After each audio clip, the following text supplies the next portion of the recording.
Hello, welcome to my attempt to talk about regulation and to answer the question of how rapidly could we, by using risk proportionate regulation and developing science, essentially get rid of the global cigarette pandemic. And for those of you who are in a hurry, the short answer is very quickly. For those of you who have more time, let me go into some detail. That we know that cigarette smoking is just such an enormous cause of death and disease globally. We're talking about 20,000 deaths a day, leading cause of preventable death, so on par with what we now know from air pollution. In effect, cigarette smoking is really just another form of air pollution. We're inhaling the products of combustion. And to try to deal with this problem, there's been a tendency I've seen all through my career, which is almost 40 years now, to look at this as if somehow it's magically different than other public health issues we've dealt with historically. You know, it's different now mentality. And it isn't. That the same sort of principles that we have used to deal with just a vast range of other things applies. And, you know, in a sense, what it comes down to is in good public health practice and in the policies that we use to try to promote public health, the reason that I, as a lawyer, got involved in this issue was that when we find risk, we seek to reduce it. And medical scientific investigations can let us know what's making people ill. Policy is what we use to deal with the problem. You know, it's the role of politicians, of the law, to change rules in a way that changes behavior in a way that promotes health. And we've seen this happen historically on just so many things, and to the point that many of us don't even think about it anymore. But it was using risk proportionate regulation that transformed the food industry in so many countries, away from the sorts of products that often poisoned people, to products that are safe, are healthy. It's using regulation, and it's twin, litigation, because where you can't pass laws through legislatures, often you can do things through the courts. But to go after the more hazardous products when we know that there's ways to reduce risk. So what we've seen with transforming the pharma industry from a snake oil business to a science-based pharmaceutical industry. What's happened with automobiles? You know, since the time I was a teenager, the death rate for automobile use has fallen by well over 80% in my country of Canada and many other countries.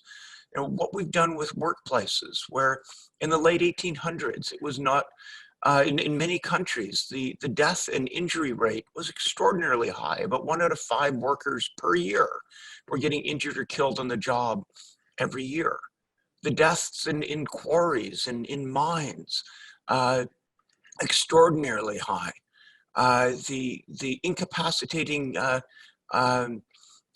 injuries that so many workers had. And we came up with an understanding of what you can do with equipment, what you can do with practices.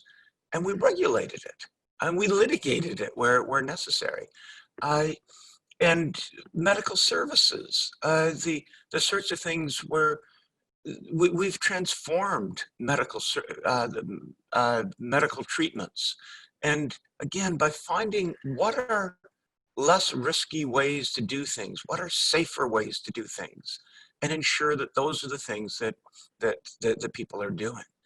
And you know, I could go on and on with this list, but you know, we think of what's happened with, you know, airline safety, or just a vast range of things. We've done it.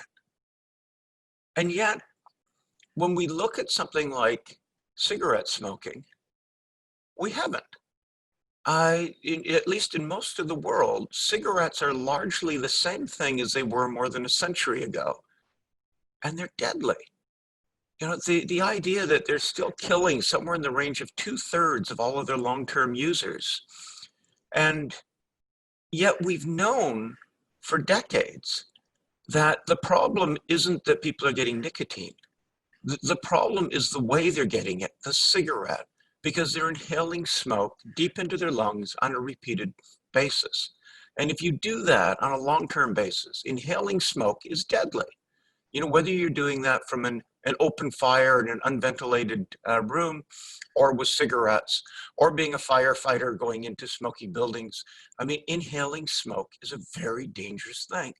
And we've known that though people smoke to get the nicotine, it's the smoke, not the nicotine, that's killing them. We've known that since at least the time of Mike Russell in the 1970s.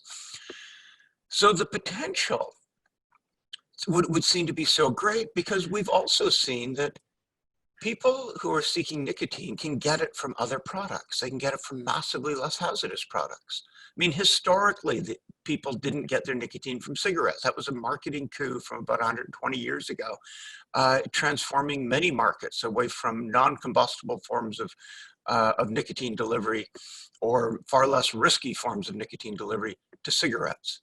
The market transformed in one direction, and we've seen in many countries that the market can transform back. It can transform to non-combustion products. Sweden is usually used as the key example, but we're now seeing that in many other countries. What's happened in Norway, what's happened in Iceland, what's recently happened in Japan with the move to heated tobacco products.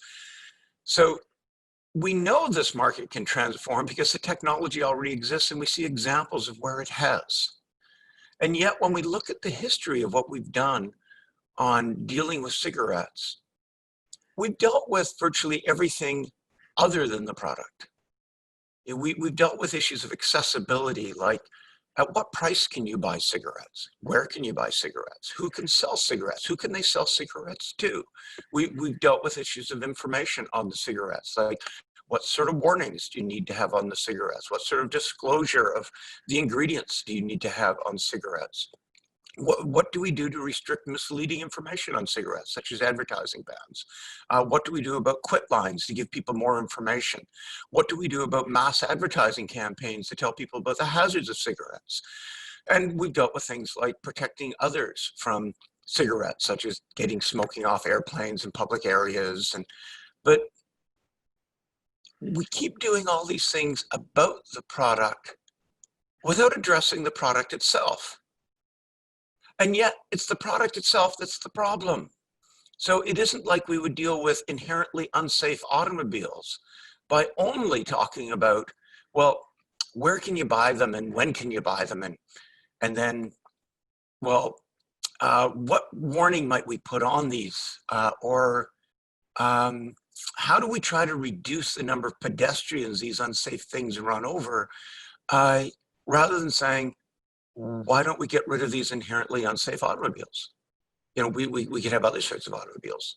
I mean, so it really has been an exception that in the case of cigarettes, we've allowed the deadly product to stay on the market virtually untouched, despite the fact that we knew the product itself was the problem.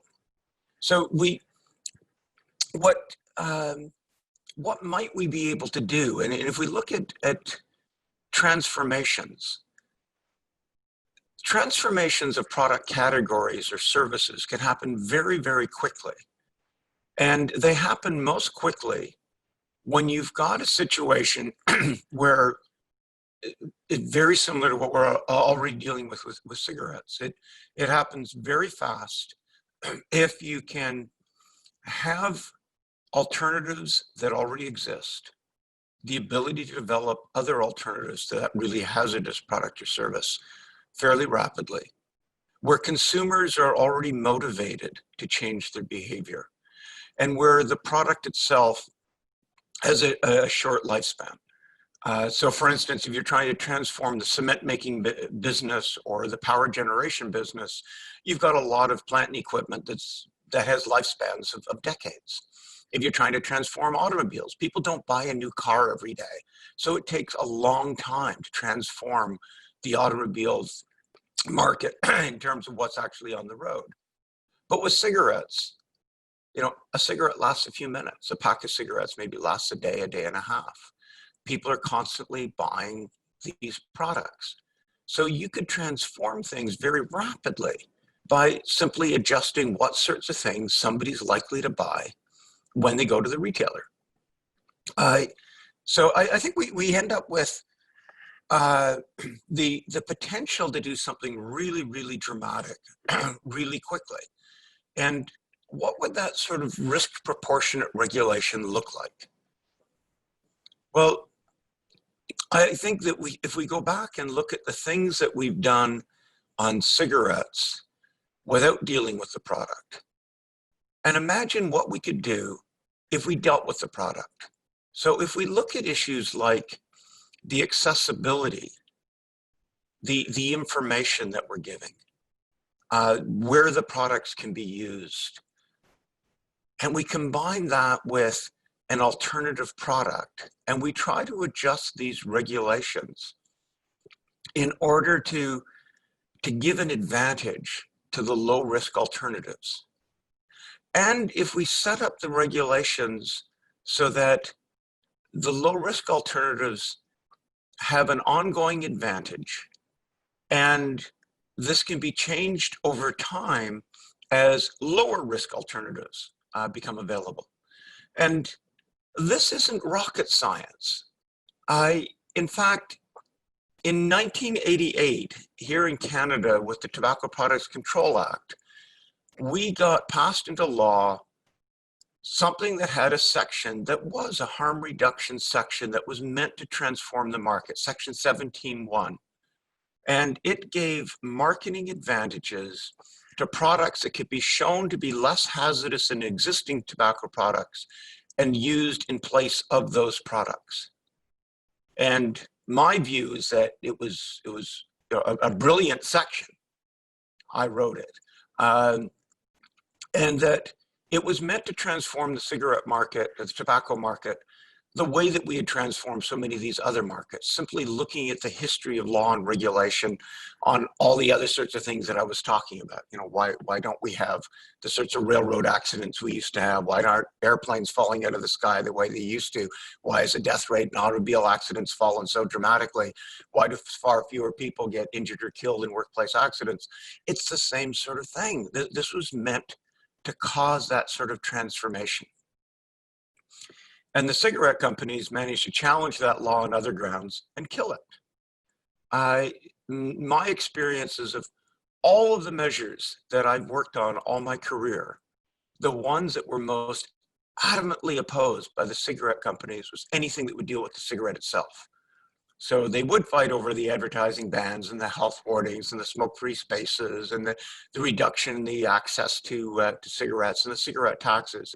But it was nothing compared to the opposition to any measure at all that would start to dictate what we could do with cigarettes, because I think they realized how rapidly that market could be transformed.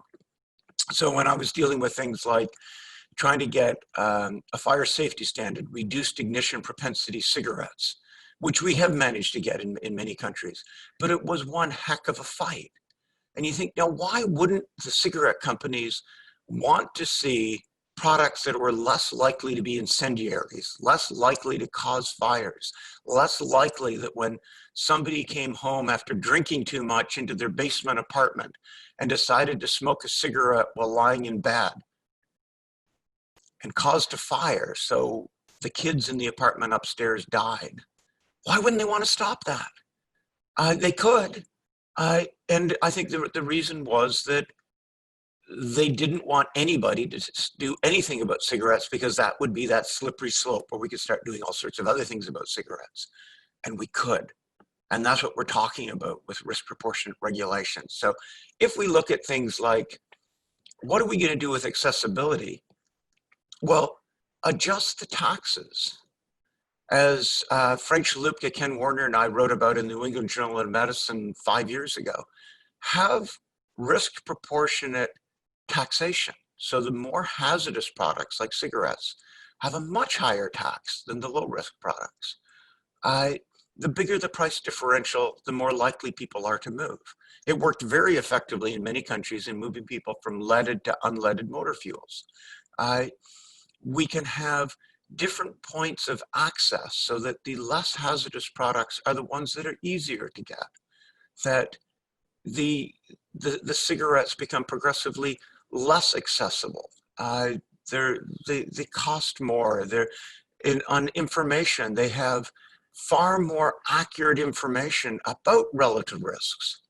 You know, it's sort of the reverse of what we've seen to date with those who've been opposing any sort of nicotine product, where the emphasis has been on talking about how deadly the alternatives are, how deadly vaping is, or snus, or heated products, and essentially making up a lot of nonsense about the risks of these products, overshadowing the difference in risk between these products and cigarettes. We can reverse that. We can actually get into this really amazing concept called truth. And we can start telling people truthful information about relative risk, giving them the best overview that we can on what we know from the science about the hazards of these products. And in terms of places of use, that why would we have regulations such as we see in many places in the United States now, but spreading to some other countries, that tobacco-free campuses of hospitals, universities, whatever, they're not saying smoke-free. They're saying tobacco-free, meaning even using a tobacco product that could not affect anybody else, like a snus product, or things like Zyn, that are just tiny little pouches that somebody can put in their mouth. They're banned. Well, you can't even tell if somebody's using a product like that, and there is no basis on the John Stuart Mill view that you have a right to do whatever you want unless it's harming somebody else. There's no basis for saying that you want to stop people from using something like that. In fact, in an era of risk proportionate regulation, you'd want to make sure people know they can use products like that in places where they wouldn't be able to use cigarettes, give an advantage to a less hazardous product. So we have this ability to do this. And we have the ability to do it very quickly. And I think we have to address, why hasn't that happened? Why did we lose things like the 1988 Tobacco Products Control Act, Section 17(1)? Why haven't we seen the sorts of things that have happened in such a vast range of other goods and services? And I think the answer to that, and I've lived it, is that many of the people who got involved in battling tobacco, and I think maybe certainly an increasing proportion of the resources in recent years, has been people who have an overall abstinence-only approach to nicotine. They don't want people to use nicotine at all. And unfortunately, that sort of reasoning has been a gift to the cigarette companies. They have been able to play those people very effectively, in my view. So if we look at a place like the United States, when they came to their master settlement agreement to deal with the litigation by the state attorneys general, it was actually abstinence-only anti-tobacco groups that wanted to have a section in there to make it hard for companies that had not misbehaved to be able to sell products or have any sort of advantage in the marketplace. So they were making sure cigarette companies were not truly punished for what they did. They actually set up a structure that allowed cigarette companies to become more profitable. And when the FDA law came forward, they wanted huge constraints on the ability to market less hazardous products. And the tobacco companies did really well by that, because it kept competition out of the market. It allowed cigarettes to become even more profitable. So we've ended up with a situation where, to a large extent, because of the opposition to tobacco products, cigarettes have become enshrined as a nicotine maintenance monopoly. It's become an incredibly lucrative business. So cigarettes make a return on capital. They make operating earnings that just dwarf what you see in other industries. People think of Apple as being an incredibly profitable company, and it is. but the profit on sales for Apple are less than half of Altria on cigarettes. You know, the most profitable luxury goods companies. And that's an incredibly lucrative business, you know, incredibly high margins. It's still way lower than the profit margin on cigarettes. So many of the actions that were taken to try to attack the industry actually made the industry more profitable, more lucrative, and therefore gave a bigger disincentive to move into alternative products. And we need to reverse this. We need to change things so that consumers have an incentive to move to less hazardous products. The industry has an incentive to transform, and we open up to competition so the upstart companies, people with new ideas, can do to the cigarette industry what disruptive technology has done to so many other industries, which is help get rid of it. So in closing, you know, we have this amazing opportunity. The things that we need for it to happen are already there in terms of we understand the science, you know, we understand the market, we have a good understanding of what consumers will do. We have the ability to transform the cigarette business into something entirely different in a short period of time. And in doing so, we have the potential to have one of the biggest public health breakthroughs we've ever seen. Thank you.